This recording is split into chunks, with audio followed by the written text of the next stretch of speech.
శ్రీశైల మల్లికార్జున స్వామి భక్తులకు ఒక ముఖ్యమైన ఆధ్యాత్మిక సమాచారం.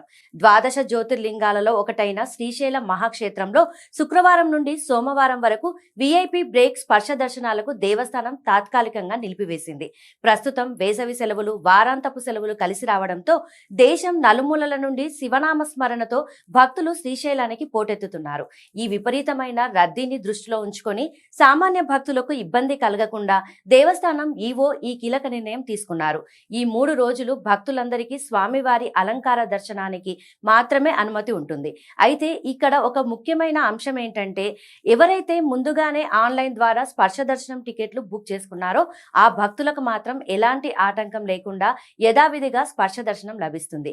కేవలం కరెంట్ బుకింగ్, విఐపి సిఫార్సు లేఖలపై వచ్చే స్పర్శ దర్శనాలకు మాత్రమే రద్దు చేశారు. కాబట్టి శివయ్య దర్శనానికి వెళ్లే సామాన్య భక్తులు ఈ మార్పును గమనించి క్షేత్రపాలకుడి దర్శనానికి ప్రణాళిక వేసుకోవాలని ఆలయ అధికారులు విజ్ఞప్తి చేస్తున్నారు.